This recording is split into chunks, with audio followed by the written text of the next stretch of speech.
अरहंत सिद्ध वीतराग परमात्मा निर्ग्रंथ आप्तज्ञानी सद्गुरुदेव एवं आगम वाणी को भावमय वंदन नमन। सभी भव्यात्माओं की भव्यता को प्रणाम।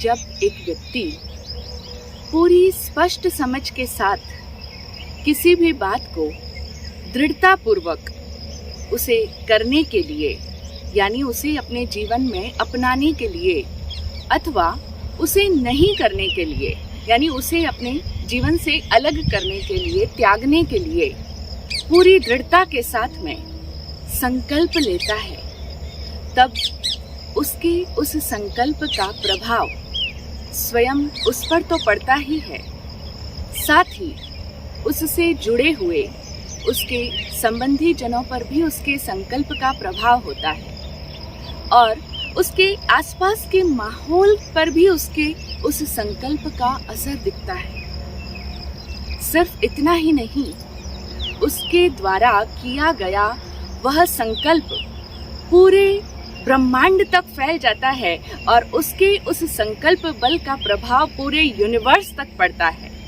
यानी कि हमारे किए गए संकल्पों का असर पूरी कायनात पर भी होता है। इसीलिए तो कहा गया है कि संकल्पात सृष्टि जायते, यानी इंसान के संकल्प से ही सृष्टि उत्पन्न होती है। यानी हमारे संकल्प बल में वह ताकत है, वह शक्ति है हमारे संकल्पों में कि उसी से पूरी सृष्टि उत्पन्न होती है। बाइबल में भी कहा गया है कि यदि तू पूरे आत्मबल के साथ में इस सामने खड़े पहाड़ को आदेश दो कि हे पहाड़ तुम मेरे रास्ते से हट जाओ, तो वह पहाड़ भी तुम्हारे लिए अपना स्थान छोड़ देगा और तुम्हारे लिए रास्ता बना देगा। इतनी ताकत होती है हमारे संकल्पों में। इसीलिए तो उपनिषदकार कहते हैं कि संकल्पमयो अयम आत्मा, यानी यह जो आत्मा है, यह जो हमारा जीवात्मा है, यह संकल्पमय है। यानी इस जीवात्मा की विशेषता ही यही है कि यह संकल्प कर सकता है, इसके अंदर संकल्प करने का बल है और इसके संकल्पों में वह बल है कि वह कुछ भी कर सकता है। जो संकल्प कर ले उसको उत्पन्न कर सकता है, उसको क्रिएट कर सकता है। और यह संकल्प बल या कहें भाव बल, यही तो एक ऐसी चीज है जो जीव और अजीव के बीच की विभाजक रेखा बनती है। यानी जैन दर्शन में भी कहा गया है कि जीव और अजीव दो तत्व हैं और इन दोनों के बीच में सबसे बड़ा भेद क्या है? एक लिविंग बीइंग में और एक नॉन लिविंग थिंग में, इन दोनों के बीच का अंतर करने वाली जो रेखाएं हैं, उनमें ये सबसे बड़ी रेखा है भाव बल, जीव का भाव बल। यानी जीव के अंदर भाव बल है, भाव करने की जो शक्ति है वह जीव में है। यानी हम सब जीव हैं, हमारे अंदर भाव करने की ताकत है, हम भाव करते हैं। लेकिन एक नॉन लिविंग कोई वस्तु पड़ी हो, उसमें वह बल नहीं है कि वह भाव कर सके, वह स्वयं अपनी इच्छा से कुछ प्रयोग कर सके। लेकिन जीव के भाव बल में वह शक्ति है, वह सामर्थ्य है कि उसके द्वारा किया गया वह भाव पूरे ब्रह्मांड तक व्याप्त हो जाता है। जिसको हम कह रहे थे, उसके संकल्प का प्रभाव पूरी कायनात पर पड़ता है। जैन दर्शन इसे इस भाषा में कहता है कि जीव के भीतर से उठने वाला भाव बल पूरे ब्रह्मांड तक प्रसारित हो जाता है, पूरे ब्रह्मांड में फैल जाता है और जैसा उसका भाव है उसी के संबंधित कर्म परमाणुओं को, जो इस ब्रह्मांड में सर्वत्र व्याप्त है, उन कर्म परमाणुओं में हलचल उत्पन्न कर देता है जीव का भाव बल। और फिर उस जीव के भाव बल के कारण ही वो कर्म परमाणु उसके पास में आकर्षित होकर के आते हैं और उस भावकर्ता जिसने वह भाव किया है उसके साथ में चिपक कर बंध जाते हैं। यही आश्रव और बंध की प्रक्रिया कही जाती है। खैर, हमारा विषय यहाँ यह है कि जीव के भाव बल में इतनी अधिक सामर्थ्य है कि हम सभी लोग संकल्पमयी हैं। हमारे भाव बल में इतनी अद्भुत ताकत है कि वह कुछ भी अद्भुत परिणाम ला सकते हैं। और इसी भाव बल को कोई संकल्प शक्ति भी कहते हैं, तो कोई इच्छा शक्ति कहते हैं, और इसी का नाम विल पावर भी है। और इसी विल पावर के बल पर ही तो लोग इस दुनिया में जीत हासिल करते हैं। यानी इस दुनिया के अंदर कोई भी तरह की जीत पानी हो, सफलता पानी हो, तो उसका एक ही मूल मंत्र है, और वह है दृढ़ आत्मबल। आत्मबल ही वह बल है जो इस दुनिया के अंदर हमें सभी तरह की सफलता दिला सकता है और हर प्रकार की विजय श्री का वर्ण करवा सकता है।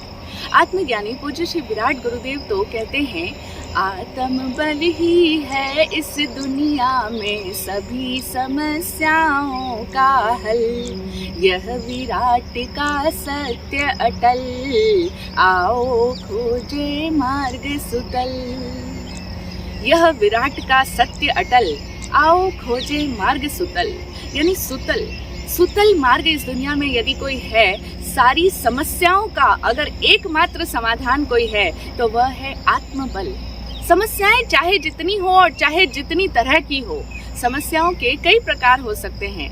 समस्या व्यक्तिगत हो सकती है, पारिवारिक हो सकती है, सामाजिक हो सकती है, आध्यात्मिक हो सकती है, मानसिक हो सकती है। कोई भी समस्या, कैसी भी समस्या हो, लेकिन सभी समस्याओं का हल जो है वह आत्मबल में है। यानी आत्मबल के द्वारा ही एक व्यक्ति सारी समस्याओं से पार जा सकता है। और यही तो वह सद्गुण होता है, दृढ़ आत्मबल का सद्गुण, जो संसार के सभी महापुरुषों के भीतर पाया जाता है। सारे ही महापुरुष कहलाते ही इसी बल पर है कि उनके भीतर संकल्पों की शक्ति होती है। वे दृढ़ संकल्प शक्ति के धनी होते हैं। उनके भीतर का आत्मबल बड़ा ही मजबूत होता है। ऐसे ही दृढ़ संकल्प शक्ति के धनी और आत्मबल को जागृत करने वाले एक महान पुरुष का वर्णन हम सुन रहे हैं, जो कि प्रसिद्ध है अंतिम केवली जम्बू स्वामी के नाम से। हम सुन रहे हैं जम्बू स्वामी की पूरी जीवन कथा का वर्णन। बड़ी ही इंटरेस्टिंग लाइफ स्टोरी है जम्बू स्वामी की, कि कैसे वो जम्बू कुमार से जम्बू स्वामी बने। यानी जब वो गृहस्थ अवस्था में थे, घर बार में थे, सेठ के इकलौते पुत्र थे, तब उनका विवाह हुआ। और विवाह हुआ उसी दिन उन्होंने यह संकल्प कर लिया कि विवाह के अगले दिन ही प्रातः काल होते ही मैं दीक्षा धारण कर लूंगा, यानी मैं संयम स्वीकार कर लूंगा। ऐसा उनका दृढ़ संकल्प बल था विवाह के दिन ही।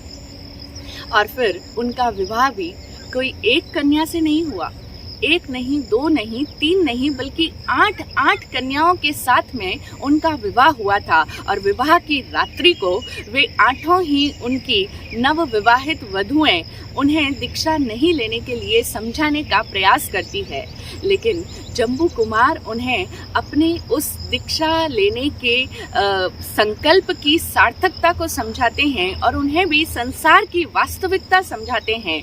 तो जो ये उनकी पत्नियों का और जम्बू कुमार का जो वार्तालाप है, बड़ा ही रोचक है, बड़ा ही इंटरेस्टिंग है, जिसको हम पिछले कई दिनों से सुन रहे हैं। कई प्रवचनों में हमने उसको सुना है। और अभी लास्ट एपिसोड में हमने जाना कि जम्बू कुमार की पत्नी समुद्रश्री, दूसरी पत्नी पद्मश्री और तीसरी पत्नी पद्मसेना, तीनों ही जम्बू कुमार को समझाने के लिए आगे आई, लेकिन उन्हें समझाने में नाकामयाब रही। और जब वे तीनों ही उन्हें समझा नहीं पाई, तो अब जम्बू कुमार की चौथी पत्नी कंचन सेना से नहीं रहा गया। वह भी बड़े गर्व के साथ में उठकर के आगे आई जम्बू कुमार के सामने और उन्हें कहने लगी, प्राणनाथ, एक अनपढ़ और असभ्य मनुष्य भी नारी के साथ इस तरह का व्यवहार नहीं करता है। फिर आप तो बुद्धिमान हैं, शास्त्र को जानने वाले हैं, धर्म के मर्म को समझते हैं और न्याय और नीति को भी जानते हैं। फिर आप उतावलेपन में आकर के ऐसा अनुचित आचरण क्यों कर रहे हैं? श्री सुधर्मा स्वामी ने आपको उन सत्पुरुषों का इतिहास तो सुनाया ही होगा जिन्होंने अपने सांसारिक उत्तरदायित्व का अच्छी तरह से निर्वहन किया और उसके पश्चात गृहस्थी का पालन किया, गृहस्थ धर्म का पालन किया, और गृहस्थ धर्म का पालन करते करते ही मुनि धर्म का भी धीरे धीरे अभ्यास किया, और उसके पश्चात अपने उत्तराधिकारी को उस गृहस्थी का भार सौंप करके उसके पश्चात ही मुनि दीक्षा ग्रहण की थी। लेकिन लगता है शायद आप उन पुण्य पुरुषों से भी आगे बढ़ जाना चाहते हैं, इसीलिए कल विवाह हुआ है और आप आज ही दीक्षा धारण करने पर उतारू हो रहे हैं। हम स्वयं जिन धर्म की अनुयायी हैं, हमें स्वयं जिन धर्म पर बड़ी आस्था है और हम धर्म के मार्ग में बाधा बनना उचित नहीं समझती हैं, लेकिन फिर भी जो बात उचित है, न्याय संगत है, उसे तो कहना ही चाहिए। मैं केवल आपसे यही निवेदन करना चाहती हूँ कि आप उत्तराधिकारी छोड़कर फिर ही दीक्षा ग्रहण कीजिए। उस समय आपके मार्ग में कोई भी बाधा उपस्थित नहीं करेगा। जिस तरह से आपके पिता ने आपको गृहस्थी का भार सौंपा है, उसी तरह से आप भी अपने पुत्र को गृहस्थी का भार सौंपकर फिर दीक्षा धारण कीजिए। उस समय हम 8 में से एक भी आपकी दीक्षा के लिए विरोध नहीं करेंगी, और अगर आपने भावावेश में आकर के हमारी इस साधारण सी बात को भी यदि ठुकरा दिया, तो आपको भी उस धुराजी किसान की तरह ही पछतावा करना पड़ेगा, जैसे उन्हें आज जीवन पछताना पड़ा था और दुख भोगना पड़ा था। अब आप सुनिए, धुराजी किसान को किस बात का पछतावा ताउम्र करना पड़ा था। बात यह है कि इसी भारतवर्ष के अंदर सुरपुर नाम का एक गांव था। वहां एक धुराजी चौधरी रहते थे। किसानी करना उनका काम था। एक बार उन्होंने अपने खेत में अनाज बोया। अब अनाज की रखवाली करने के लिए उन्होंने वहीं खेत के अंदर वृक्षों के ऊपर एक मचान बांधी और वो वहीं पर रहने लगा। जो भी पक्षी या पशु खेत में चरने या चुगने के लिए आता, तो वह उस मचान के ऊपर से ही गोफन के अंदर पत्थर रखकर उसको मारता। ये एक पुरानी टेक्निक है पशु पक्षियों को डराने की और भगाने की। लेकिन चौधरी को यह पद्धति बहुत कष्टकर लगी, इसीलिए उन्होंने पशु पक्षियों को भगाने के लिए एक नई तरकीब सोची। और उन्होंने जब भी कोई पशु या पक्षी उनके खेत के नजदीक आता, तो अब वे जोर से शंखनाद करते, यानी शंख की आवाज करते, शंख बजाते। तो वह शंख की ध्वनि सुनकर के पशु पक्षी उसके खेत से दूर चले जाते। ऐसा क्रम कई दिनों तक चलता रहा, सफलतापूर्वक चल रहा था। इधर एक दिन धुराजी किसान के खेत के पास से कुछ चोर चोरी का माल लेकर के गुजर रहे थे। उन्होंने उपयुक्त स्थान समझा और वहीं पर चौधरी के खेत के निकट ही चोरी के माल का बंटवारा करने के लिए बैठ गए। कुछ चोर थे, सबको माल बांटना था। जैसे ही चोर अपना चोरी का माल खोलकर वहां बैठे ही थे कि इतने में ही धुराजी ने पशु पक्षियों को भगाने के लिए जोर से शंखनाद किया। शंख की ध्वनि सुनते ही चोरों के तो छक्के छूट गए। चोरों ने समझा कि पुलिस आ गई है और ये पुलिस शीघ्र ही हमें गिरफ्तार कर लेगी, इसीलिए वे तो चोरी का माल वहीं छोड़कर अपनी जान बचाने के लिए वहां से 9-2-11 हो गए। इधर धुराजी थोड़ी देर के बाद में मचान से नीचे उतरे और इधर उधर टहलने लगे। जब वे अपने खेत के निकट आए तो उन्हें वहां पर चोरों द्वारा छोड़ा गया धन माल अनायास ही प्राप्त हो गया, और उस धन को देखते ही धुराजी की बाँछें खिल गई। बहुत ही प्रसन्नता हुई उन्हें। उन्होंने जल्दी से वह सारा धन एक कपड़े के अंदर समेटा और उसे ले जा करके अपनी पत्नी को सौंप दिया। उनकी पत्नी तो उस इतने सारे धन को देख करके फूल कर कुप्पा हो गई। उसने अपने पति धुराजी चौधरी से कहा कि स्वामी, ये संसार में इतनी सारी झंझटें धन कमाने के लिए ही तो करनी पड़ती है, और खेतों की रखवाली करने में तो चोटी का पसीना एड़ी तक बहाना पड़ता है, रात दिन जागरण करना पड़ता है। ये सारा सब कुछ किस लिए? धन कमाने के लिए ही तो। लेकिन भगवान आज हम पर बड़ा मेहरबान है, बड़ी दया है प्रभु की कि सौभाग्य से आज हमें अनायास ही ये बहुत सारा धन मिल गया है। अब हमें खेती करने की क्या आवश्यकता है? जीवन निर्वाह करने के लिए तो इतना धन पर्याप्त है। लेकिन इस समय तक धुराजी किसान का लोभ 100 गुना बढ़ गया था। सच है, लक्ष्मी जब आती है तो संतोष का संहार कर देती है।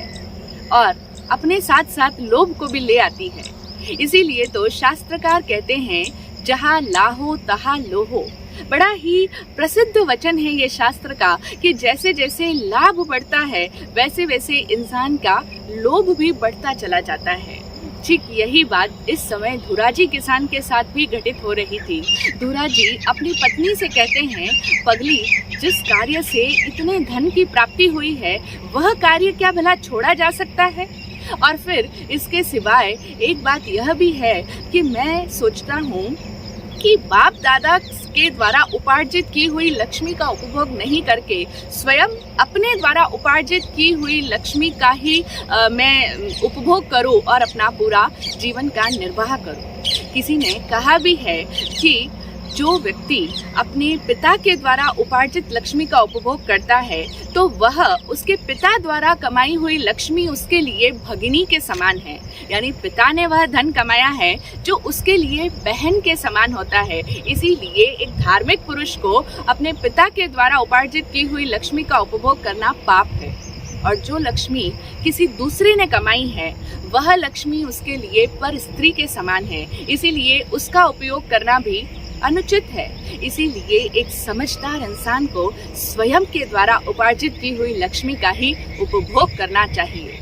चौधरी की यह बात सुनकर चौधराइन परेशान होकर के बोली कि तुम दुराग्रह के कारण मेरी बात नहीं मान रहे हो, लेकिन मैं तुम्हें स्पष्ट रूप से समझा देती हूँ कि शंख ध्वनि करने से बार बार धन की प्राप्ति नहीं हो सकती है, बल्कि मुझे तो भय है कि कहीं इससे कोई अनर्थ ना उत्पन्न हो जाए।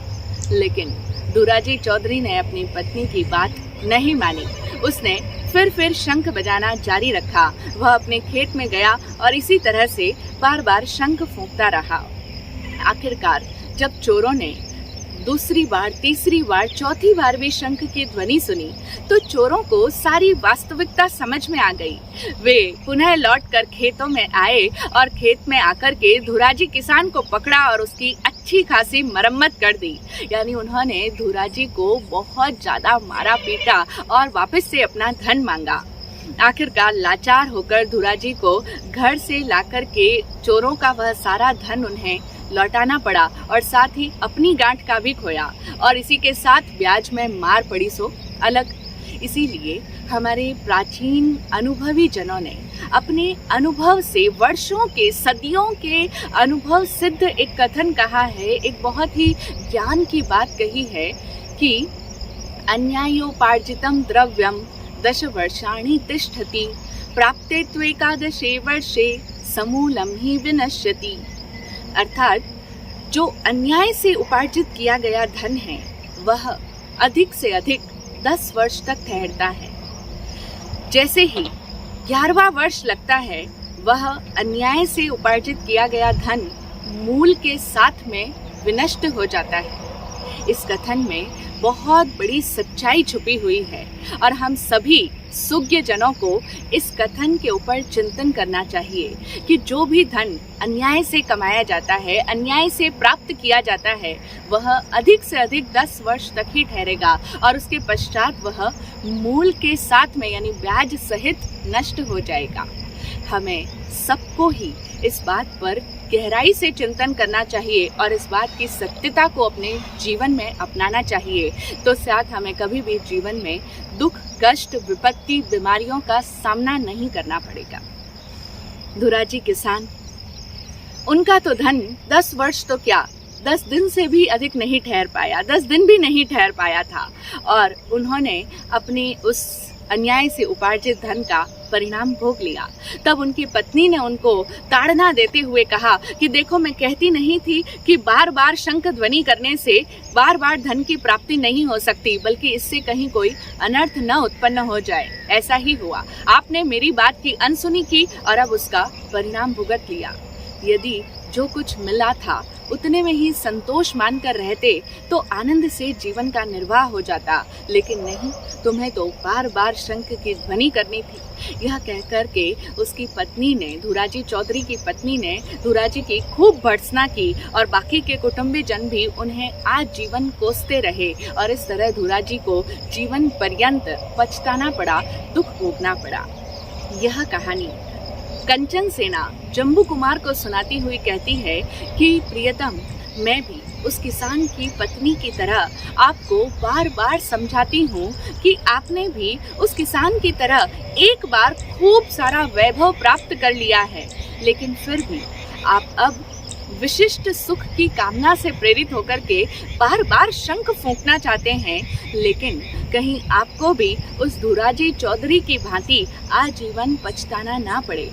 और इसीलिए मैं कहती हूँ कि जो कुछ भी प्राप्त हुआ है आप उतने में ही संतोष धारण कीजिए और ये दीक्षा लेने की बात अपने दिल से ही बाहर निकाल दीजिए। इसी में आपका, हम सब का और हमारे कुटुंबी जनों का कल्याण है।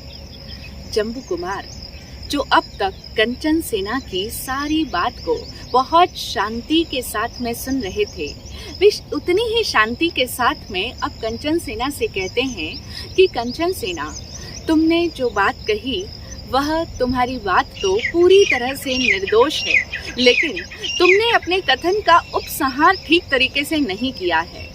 तुम जो अभिप्राय अपने कथन का निकालना चाहती हो उससे उल्टा अभिप्राय निकल रहा है।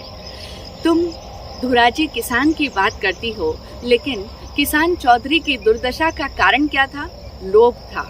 यदि धुराजी चौधरी अधिक लोभ नहीं करते तो उनको दुख नहीं भोगना पड़ता, उनको पछताना नहीं पड़ता, लेकिन धुराजी की दुर्दशा का कारण लोभ ही था। और इसी तरह से इस संसार के अंदर सारी सांसारिक विभूतियों का जो लालच है, जिसके मन के अंदर ये लालच रहता है और अधिक पाने का, वही व्यक्ति दुख का भोगी बनता है, दुख का पात्र बनता है। और इसी कारण से तुम्हारी जो बात है वही तो बात मैं भी कह रहा हूँ। मैं भी तो यही कहता हूँ कि संसार के अंदर लोभ ही सारे दुख का कारण है, और मैं यही बात कहता हूँ और इसी के अनुसार आचरण भी कर रहा हूँ। अतः तुम्हारे कथन के अनुसार ही मुझे नहीं पछताना पड़ेगा, बल्कि जो भी व्यक्ति विषय सुखों में फंसेगा, अधिक से अधिक पाने की कामना में, लालच में रहेगा, उसी व्यक्ति को अंत तक पछतावा करना पड़ेगा, जैसे अंगालक को करना पड़ा था। तभी कंचन सेना ने पूछ लिया, अंगालक कौन था? और तब जम्बू कुमार पद्मसेना को, कंचन सेना को अंगालक की बात सुनाते हैं। वे कहते हैं कि अंगालक एक लकड़हारा था जो जंगल से लकड़ियां काट कर लाता, कोयला बनाकर उनको बेचता और इस तरह से अपनी आजीविका उपार्जन करता था। एक दिन वह प्रतिदिन की भांति जंगल में लकड़ियां काटने के लिए गया और उस समय गर्मी की ऋतु थी, बड़ी तेज गर्मी पड़ रही थी। उसे कड़ी प्यास लगी। उसने वह सारा पानी पी लिया जितना वह अपने साथ में लाया था, जितना उसके पास में था, वह सारा पानी पी चुकने के पश्चात भी उसकी प्यास नहीं बुझी।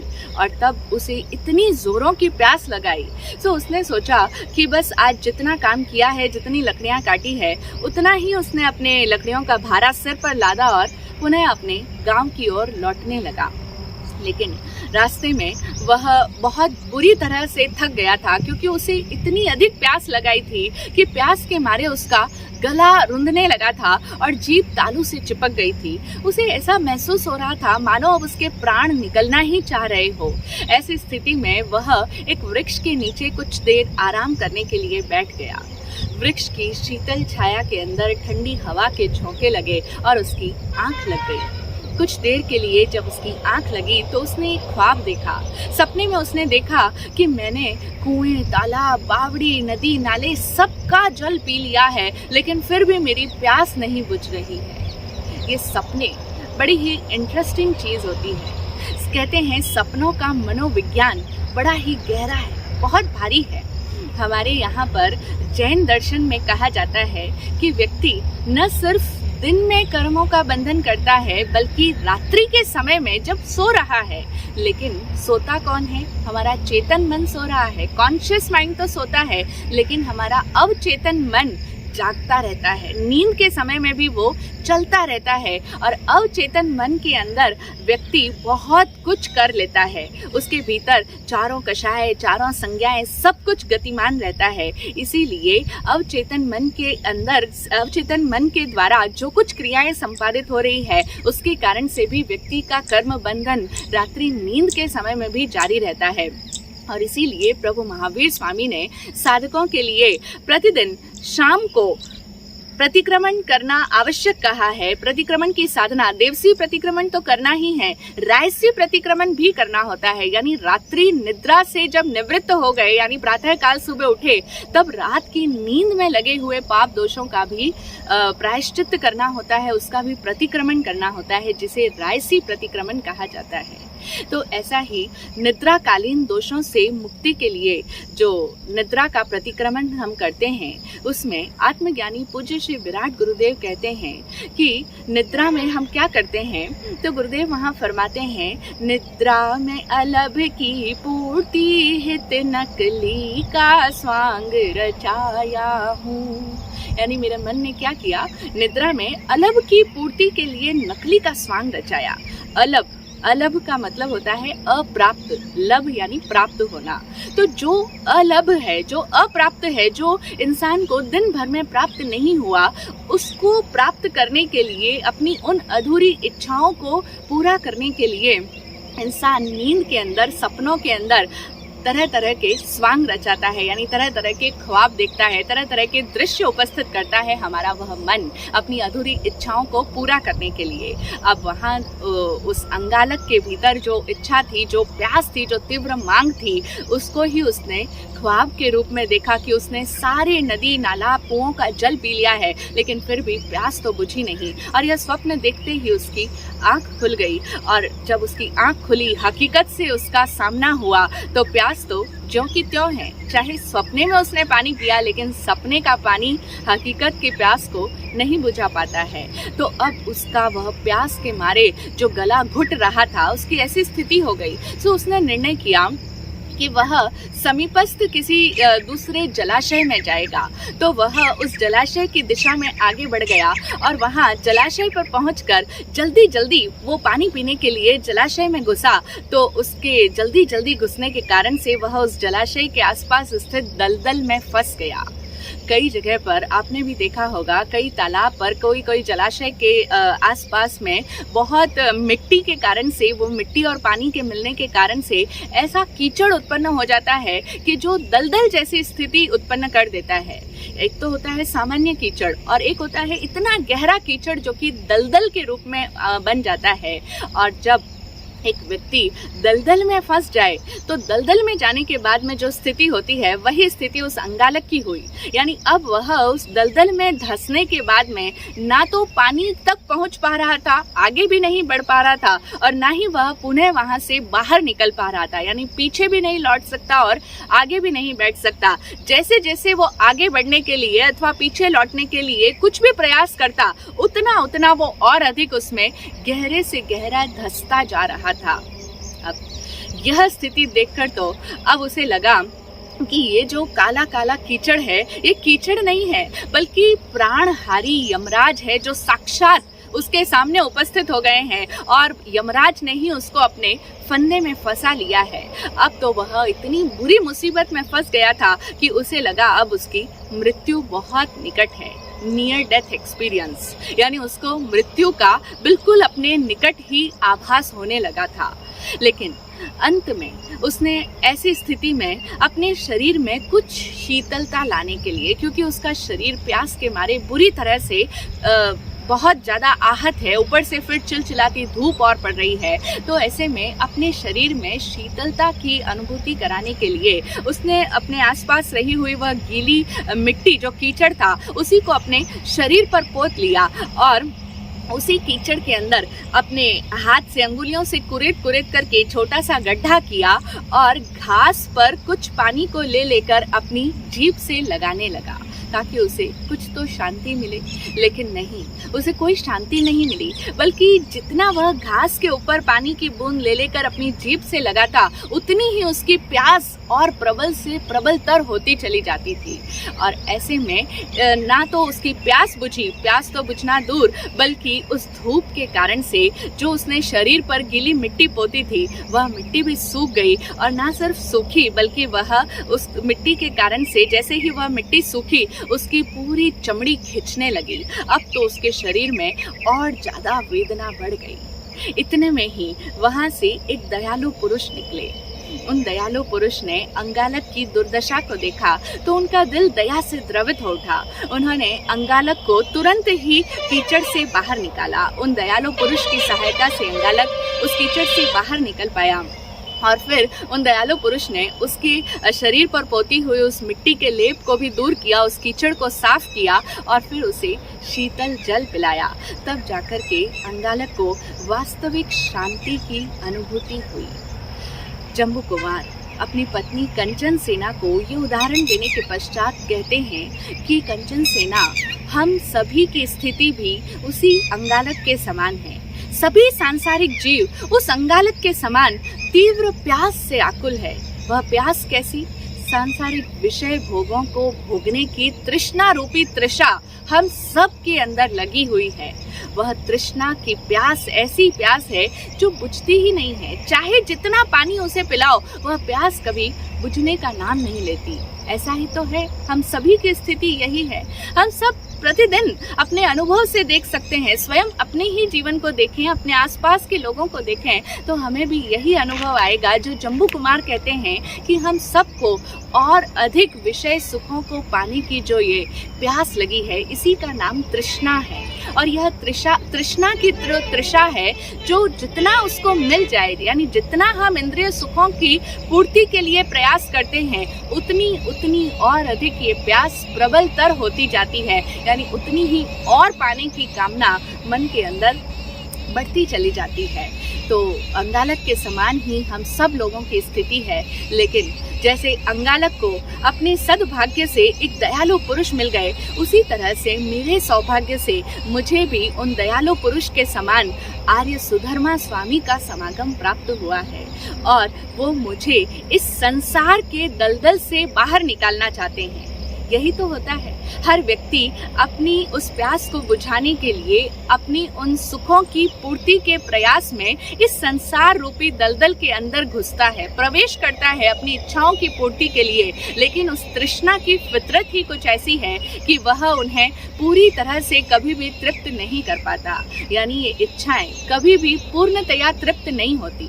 लगता ऐसा है कि बस ये एक इच्छा पूरी हो जाएगी, फिर मेरा इच्छाएं सारी पूरी हो जाएगी। हम सब इंसानों को लगता ऐसा है, लेकिन इस तृष्णा की, इस इच्छा की फितरत ही ऐसी है, इसका स्वरूप ही ऐसा है, इसका स्वभाव ही कुछ ऐसा है कि यह कभी भी तृप्त हो ही नहीं पाती। ना तो वह पानी तक हम पहुंच पाते हैं, ना तो वह पानी हमारी प्यास को बुझा पाता है और ना ही हम अब उस संसार से बाहर निकल पाते हैं। ये तो ऐसे गुरु श्री सुधर्मा स्वामी जैसे गुरुओं का ही आगमन होता है जो हम पर दया करके हमें हाथ पकड़ करके उस संसार के दलदल से बाहर निकालते हैं। और इतना ही नहीं, हमारे ऊपर लगा हुआ कीचड़ रूपी ये जो कर्मों का लेप है उसको साफ करते हैं और ज्ञान रूपी जल से हमें वास्तविक शांति की अनुभूति कराते हैं।